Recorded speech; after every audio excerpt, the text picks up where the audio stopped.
राधिका बरसाने वारी की जय। राधे राधे। कार्तिक महात्म्य के 27वें अध्याय में भगवान कृष्ण स्वयं सत्यभामा को कार्तिक में पुण्य अर्जित कैसे करें, इसके संबंध में एक कथा सुनाते हैं।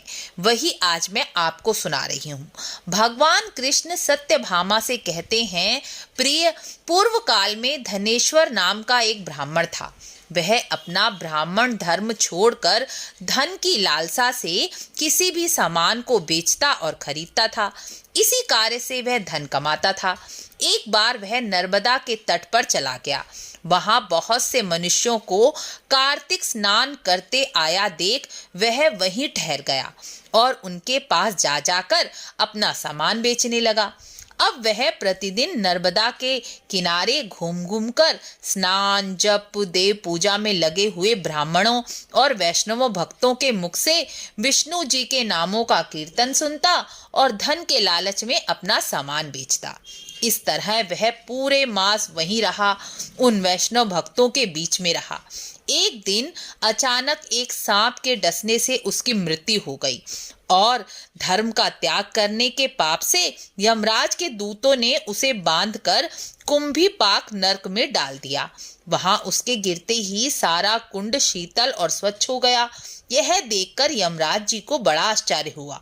तभी वहां नारद जी आ गए और इस प्रकार बोले, सूर्य नंदन यमराज, यह नरकों को भोगने योग्य नहीं रहा, क्योंकि जो मनुष्य पुण्य कर्म करने वाले लोगों का संग कर लेता है, दर्शन कर लेता है, स्पर्श कर लेता है, उनसे बातचीत कर लेता है, उसके पुण्य का छठा अंश उसे प्राप्त हो जाता है। तो यह धनेश्वर तो एक मास तक विष्णु के कार्तिक व्रत और अनुष्ठान करने वाले हजारों लाखों मनुष्यों के साथ रहा है, इसलिए अब यह पुण्य का भागी बन गया है। इसके पुण्यों में वृद्धि हो गई है। इसको अनिच्छा से ही पुण्य प्राप्त हुआ है, इसलिए पुण्य की इच्छा जैसा इसने कोई कर्म नहीं किया, इसलिए यह यक्ष की योनि में जाने योग्य है और पाप भोग के रूप में केवल नरकों के दर्शन मात्र से ही यह यम यातना से मुक्त हो गया है। यह कहकर नारद जी तो चले गए।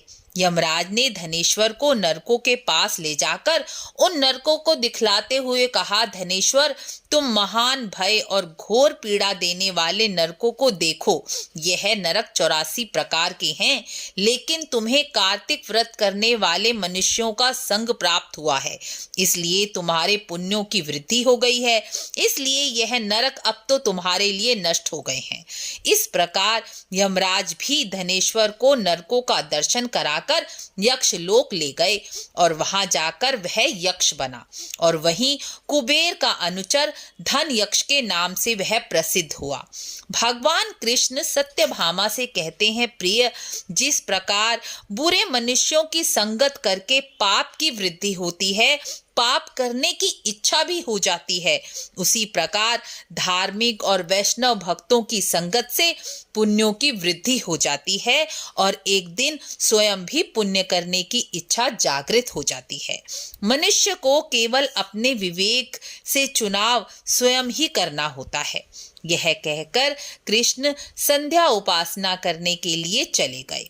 28वें अध्याय में कार्तिक महात्म्य में ब्रह्मा जी नारद जी से कहते हैं, यदि मनुष्य में कार्तिक व्रत स्नान करने का सामर्थ्य ना भी हो तो भी अन्य उपायों से भी कार्तिक का पुण्य फल प्राप्त किया जा सकता है। जैसे किसी ब्राह्मण को कार्तिक व्रत में लगने वाला धन का दान करके यह फल प्राप्त किया जा सकता है, या अपने शिष्य से, भाई से, संतान से, अपनी स्त्री से भी कार्तिक व्रत का पालन कराकर आप भी अपने पुण्य को बढ़ा सकते हैं।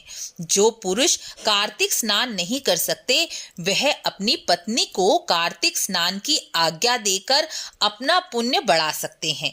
शरीर से असमर्थ माता पिता अपनी संतान से कार्तिक स्नान कराकर पुण्य फल के भागी बन सकते हैं। ब्राह्मण को कंबल, बिछोना, जूता, छाता दान करने से भी कार्तिक का पुण्य पुण्य फल प्राप्त हो जाता है। आप यदि कोई ना कोई छोटा सा नियम भी अपना लें तो भी कार्तिक मास में आप अपने पुण्यों की वृद्धि कर सकते हैं। कार्तिक मास में पुण्यों की वृद्धि अति शीघ्र ही हो जाती है, इसलिए छोटे से छोटा उपाय भी आपका सहायक ही होता है और पुण्यों की वृद्धि से संत महात्माओं की संगति प्राप्त होती है, सत्संग प्राप्त होता है और सत्संग प्राप्त होने से सद्बुद्धि और विवेक बढ़ता है और प्राप्त हो जाता है और सद्बुद्धि और विवेक से मनुष्य संसार में तो सुखी होता ही है और अपने स्वयं का कल्याण भी कर लेता है। आपको यह वीडियो अच्छी लगी हो तो लाइक शेयर जरूर करें। मिलते हैं अगले अध्याय में। राधे राधे।